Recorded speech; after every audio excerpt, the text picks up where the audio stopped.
Allez, c'est y part. Donc vas-y, tu peux nous raconter un petit peu là, qu'est-ce qui s'est passé ici? Alors ici, on est à 40 km de Marrakech, dans le désert d'Agafay.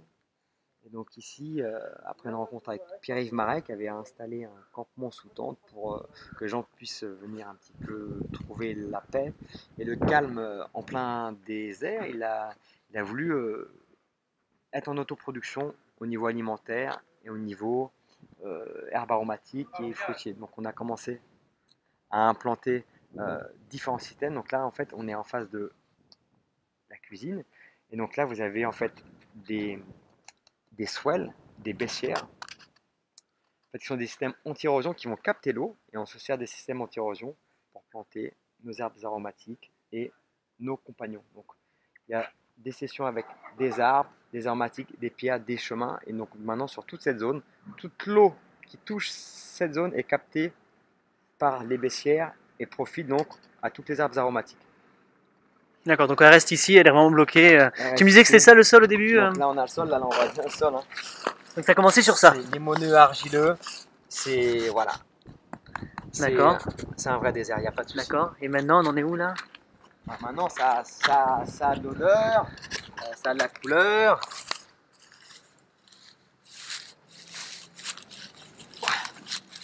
À la main, quoi, tu vois, super. En combien de temps ça? Là, un an et demi. D'accord.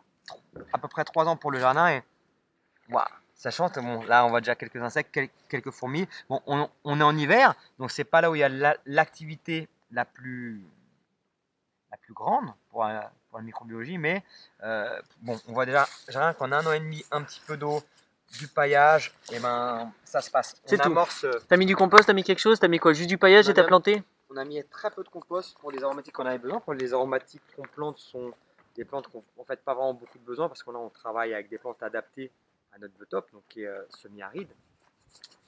Donc, mais les plantes qui avaient besoin d'un petit peu de compost, on va dire la citronnelle, qui est une plante un petit peu d'Asie, elle si on lui met un petit peu de compost, elle va pousser un petit peu plus vite. Donc effectivement, il y en a quelques-unes où on les a accompagnées, on va dire. D'accord. Sinon, il n'y a pas vraiment besoin. Le but, c'est que les plantes s'installent elles-mêmes et surtout trouver des plantes qui correspondent le plus et pas lutter à installer des choses qui ne conviennent pas. Donc maintenant tout ça c'est passif, là, ça se fait tout seul. C'est quoi l'entretien? C'est quoi le... L'entretien, ça doit être de l'arrosage à peu près. Bon, c'est selon le temps, ça peut aller de 1 fois par semaine à 2 fois par semaine ou à 2 fois par mois, selon les pluies et selon le temps. Donc là, on est en période d'hiver, donc c'est la période où tout est en dormance. On est début février, donc période la plus froide. Et voilà, toutes les plantes aquatiques sont en train de se reposer.